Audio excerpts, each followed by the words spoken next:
Сәлем балалар, маса оқиғасын құлақ салып бірге тыңдайық. Ертеде бір маса болыпты. Оны адамдар Ызыңбай деп атайды екен.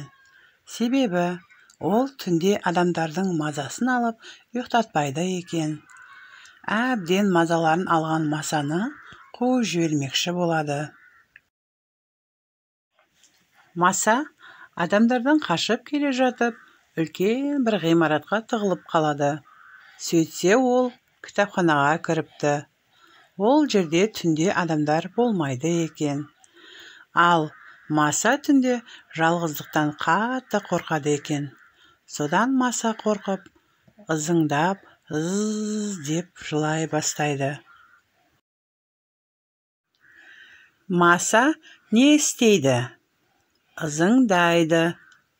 Қалай ызыңдайды екен?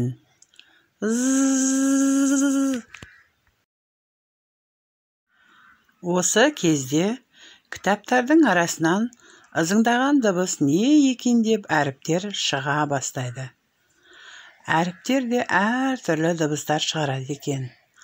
Сол дыбыстардан маса қатты қорқып кетеді екен.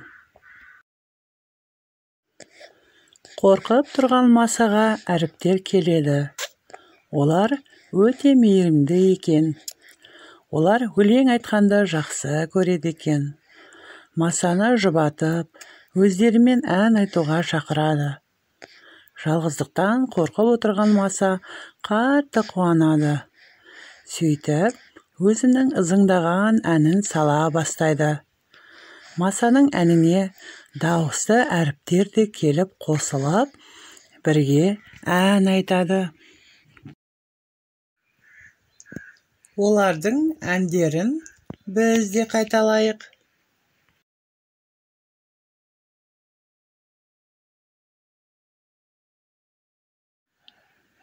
За-за-за, зу-зу-зу, зы-зы-зы, зо-зо-зо, за-за-за, зе-зе-зе, зе-зе-зе, зо-зо-зо.